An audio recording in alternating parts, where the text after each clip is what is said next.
Hello বন্ধুরা, welcome back to my channel. তোমরা দেখছো শ্রেয়াস ডেইলি ডায়েরি। আমার চ্যানেলকে সবাইকে আবার স্বাগত জানাই একটা নতুন ব্লগে।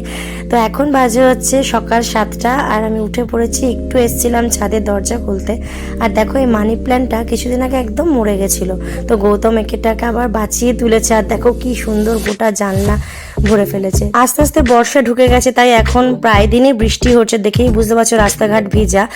ভোরের দিকে বৃষ্টি হয়েছে আর এখন বেশ সুন্দর একটা রোদ বেরিয়েছে। এই রোদটা দেখতে কিন্তু ভীষণ ভালো লাগে, এটা কিন্তু গায়ে লাগে না। এটার দিকে তাকিয়ে থাকলে মনে হয় যেন নিজেকে একদম চার্জ করে ফেললাম নতুন করে। আর এই দেখো এই গাছটাকেও কিন্তু গৌতম আবার নতুন করে বাঁচিয়ে তুলেছে। All credit goes to Gautam. তো চলো চা খাবো। চা হয়ে গেছে, চাটা আমি বসিয়েই ওপরে গেছিলাম আর এবার একটু কাপে ঢেলে নিচ্ছি, কারণ এই চাটা যতক্ষণ না পর্যন্ত আমার শরীরে ঢুকবে ততক্ষণ পর্যন্ত আমি সারাদিনের কাজগুলো করতে পারবো না। 1 কাপ চা সকালে, 1 কাপ চা বিকালে আমার মাস্ট দরকার সারাদিনটাকে চালিয়ে নিয়ে যাওয়ার জন্য। তো চলো একটু ভালো করে চায়ের চুমুক দিয়ে একটু তৃপ্তিতে চা খেতে খেতে তোমাদের সাথে গল্প করা যাক। তো চাটা তো নিয়ে নিয়েছি, আর দেখো সকালে এগুলো আমি দেখাচ্ছি এই জন্য, যেটা থাইরয়েডের ওষুধ আর ওটা হচ্ছে আমার ইনহেলার। এই দুটো আমাকে সকালবেলা নিতেই হবে। তো চলো একটু পর দেখা হচ্ছে। হ্যালো বন্ধুরা, তো এখন বাজে হচ্ছে 10:30। আবার ব্লগে একটু ফিরে এলাম তোমাদের সাথে গল্প করতে। তো এত গরম, মানে কি বলবো, বৃষ্টি এখন প্রতিদিনই হচ্ছে, কিন্তু তা সত্ত্বেও একটা গুমোট গরম। মানে কি হচ্ছে, রোদটা প্রপারলি উঠছে না, একটু মেঘলা মেঘলা ওয়েদার থাকতে তার জন্য একটা কেমন গুমসানি মতো। সকালবেলা দেখালাম তোমাদের কত সুন্দর রোদ, আবার 15 মিনিটের মধ্যে মেঘলা হয়ে গেল। এমন মেঘলা হয়েছিল যে মানে একদম গরমে একদম দম আটকে যাচ্ছে, একদম গুমোট ওয়েদার একদম। তো যাই হোক, মানে কি বলবো, আর তার মধ্যে ধরো এমনি গুমোট ওয়েদার, তার মধ্যে আমাকে জ্বরের ট্যাবলেট খেতে হচ্ছে। জ্বরের ট্যাবলেট খেলে কি হচ্ছে, মানে গা ঘাম দিয়ে একদম মানে মানে গোটা গা ঘেমে যাচ্ছে একদম। আর আমার হাঁসফাঁস করছে, আমি রান্নাঘরে দাঁড়িয়ে থাকতে পারছি না। তো চলো, ভাত হয়ে গেছে আর মাংসটা ছেলেটা দিয়ে যাবে একটু পর, বললো, ফোন করলাম, বললো আর 10-15 মিনিটের মধ্যে আসছে। আমি সব কেটে রেডি রেখেছি, জাস্ট আসলেই সব মিশিয়ে একটু ম্যারিনেট কিছুক্ষণ রেস্টে রেখে তারপর আমি চাপিয়ে দেবো। তো আজকে তো শুধু ওটাই করব, কারণ আজকে তো ধরো আমার প্রোগ্রাম আছে, তোমাদের সকাল থেকে বলা হয়নি। সেটা হচ্ছে আজকে কেশবদের সাথে আমার আজকে শো আছে, আমি আর কেশবদে আছি একটা শোতে। তো এর আগে 3 দিন যে প্রোগ্রাম ছিল ভীষণ শরীর খারাপের জন্য ক্যান্সেল করেছি। আজকেরটাও অন্য কোথাও হলে আমি ক্যান্সেল করে দিতাম, শুধু কেশবদা আছে বলে আমি আজকে মানে যেমন করি হোক কষ্ট করে প্রোগ্রামটা যাব। আর আমি এ 2 দিন আগেও আমি এই জন্যই প্রোগ্রামগুলো ক্যান্সেল এই জন্যই করেছিলাম যে মানে কি হয়, শরীর গলা হয়তো খারাপ, তার মধ্যে যদি তুমি চাপ দিয়ে 2-3 দিন প্রোগ্রাম করো অটোমেটিক্যালি গলাটা আরও খারাপের দিকে যায়। সেক্ষেত্রে আমি সেজন্য 3 দিন ভেবেছি যে ওই 3 দিনের প্রোগ্রাম বাদ দাও, আমি চাইলে করেই নিতে পারতাম, কিন্তু ইচ্ছে করেই বাদ দিয়েছি যে আজকের পারফরমেন্সটা যাতে মোটামুটি ঠিকঠাক হয়। তো তাও আমার গলা অনেকটাই বসে আছে, আর আমার কান মানে এতটা ঠান্ডা বসে গেছে মাথাতে, মানে আমার প্রচুর ঠান্ডা লাগলে এরকমই হয় যে আমার মাথা জাম্প হয়ে যায় পুরো। তো আমার একটা কানে মনে হচ্ছে যেন তালা ধরে রয়েছে, আমি শুনতে পাচ্ছি না। তো যাই হোক, মানে প্রপার শুনতে পাচ্ছি না, মানে আমাকে খুব লাউড কথা বলতে হচ্ছে। মানে আমি কারোর সাথে কথা বললে এত জোরে কথা বলছি, মানে আমার মনে হচ্ছে আমি ঠিক বলছি, কিন্তু সে বলছে যে একটু আস্তে বল, এরকম একটা ব্যাপার। তো চলো আর বক বক করবো না, রান্নার দিকে এগোবো। দেখা হবে একবার দুপুরে তোমাদের সাথে, কারণ আজকে টাইম একদম কম। একটু তাড়াতাড়ি করে খেয়ে দে, ওষুধপত্র খেয়ে একটু হালকা করে একটু ছোট্ট করে ঘুমিয়ে পড়তে হবে, দিয়ে উঠে আবার বিকালবেলা রেডি হয়ে যেতে হবে। তো চলো দেখা হচ্ছে একটু পর। হ্যালো বন্ধুরা, তো এখন বাজে হচ্ছে দুপুর 1:30 আর আমার রান্নাবান্না হয়ে গেছে। মাংস বলেছিলাম, শুধু আজকে মাংসই করেছি, আমের চাটনি আছে, ব্যাস ওটা দিয়ে আজকে হয়ে যাবে। আর আজকে তাড়াতাড়ি করে রান্না এই জন্যই করে নিলাম, স্নান হয়ে গেছে দেখতে পাচ্ছ আমার, রান্নার জন্য করে নিলাম, কারণ বিকালবেলা সন্ধ্যেবেলা অনুষ্ঠানে বেরিয়ে যাব। একদম কাছেই অনুষ্ঠান আছে আমার বাড়ি থেকে 1/2 ঘন্টা দূরে।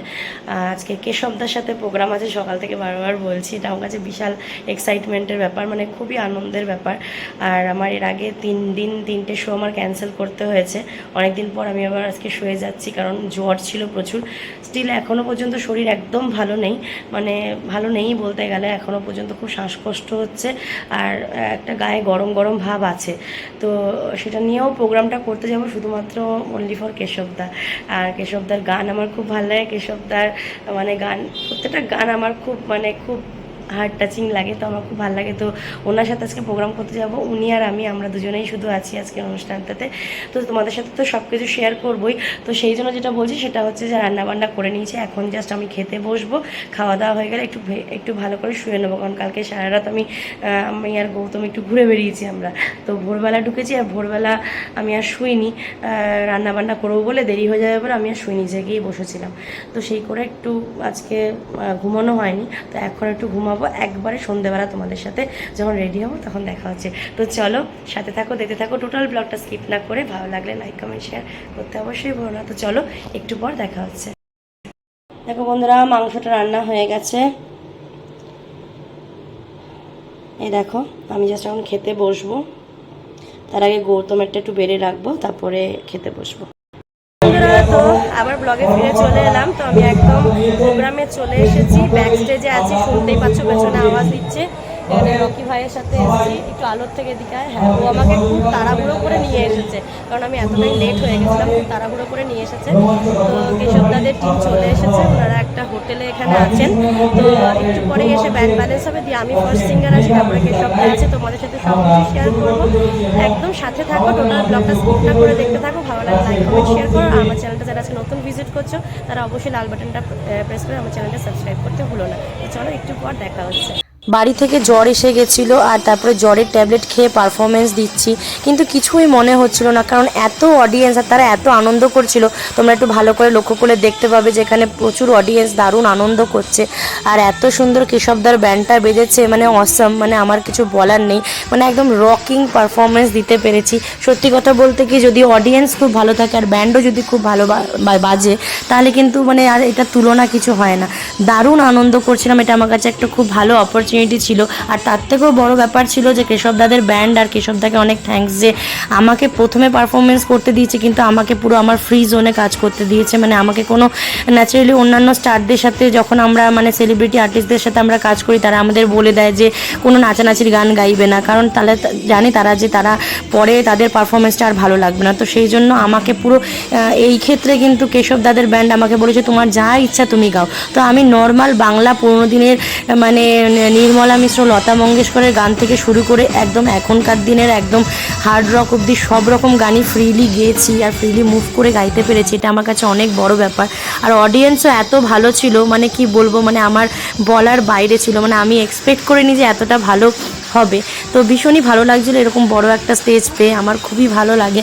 আর আমি এর আগে 3 দিনের শো ক্যান্সেল করে দিয়েছিলাম, কিন্তু আজকের শোটা জ্বরের ওষুধ খেয়েও গেছিলাম করতে। আমার গলা একদম ভালো ছিল না, আর সেদিন সাউন্ডেরও একটু সমস্যা করছিল, কারণ আমি এত ঠান্ডা লেগেছিলো যে আমার কান আটকে গেছিলো, যার জন্য আমি কানে ঠিকমতো শুনতে পাচ্ছিলাম না। আর এই দেখো কেশবদা এসে গেছে। তো সত্যি করে কেশবদাকে সামনে থেকে এত কিউট দেখতে। আমার ব্লগটা হয়তো জানি না কোনোদিন কেশবদার চোখে পড়বে কিনা, যদি পড়ে তাহলে আমি বলতে চাই যে কেশবদা তোমাকে দারুণ দেখতে সামনে থেকে। আমি দাদা বলছি, হয়তো বাই এজ আমার থেকে কেশবদা ছোটই হবে, কিন্তু তাও কাজের জায়গা থেকে সম্মান দিচ্ছি, সেই জায়গা থেকে। আর দাদা দেখো এবার স্টেজে উঠবে দাদা।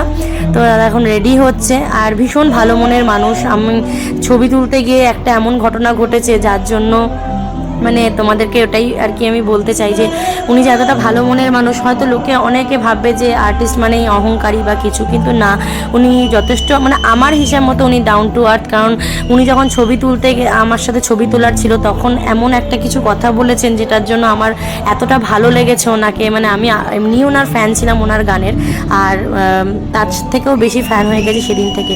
তো দুঃখের বিষয় যে আমার স্টেজ থেকে কিছু নামার কিছুক্ষণ পরই জ্বরটা আস্তে আস্তে বাড়তে শুরু করেছিল, আর আমি দাদার প্রোগ্রামটা সেভাবে দেখিনি, আমি বেরিয়ে গেছিলাম স্টেজ করেই। তো চলো একবারে। তো বন্ধুরা, প্রোগ্রাম করে তো ফিরেছি, দিয়ে খাওয়া দাওয়া করতে এসেছিলাম এখানে একটা হোটেলে, আমি আর ভাই, এই যে ভাই। তো এখানে আমাদের মহরম বেরিয়েছে, তো আমরা মহরম দেখতে এসেছি এখানটাতে। এখন আমরা আছি, এখন হচ্ছে কার্জন গেটের সামনে, আমাদের কার্জন গেট। আর দেখো, এই দেখো মহরম এসছে।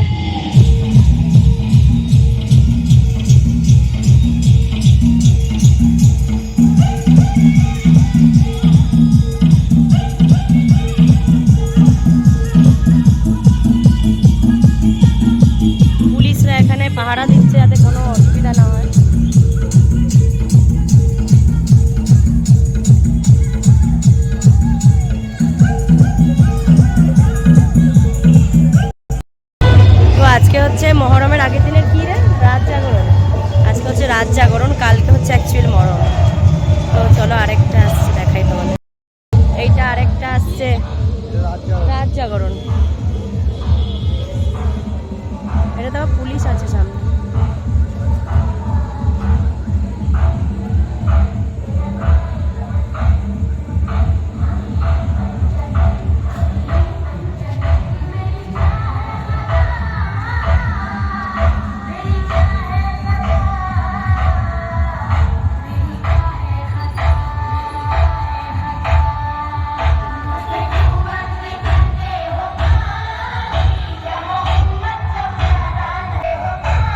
আজকে হচ্ছে মহরমের আগের দিনের রাত জাগরণ। তো এইটা হচ্ছে রাত্রেবেলা কালকে যে তাজিয়া ঢাল এগুলো বেরোবে, সেগুলো আগের দিন আমাদের এখানে কালো পাহাড়ি বলে একটা জায়গা আছে, এই কার্জন গেটের ভেতর থেকে সোজা বিসি রোড দিয়ে, যেটা যারা বর্ধমানে থাকে তারা জানবে।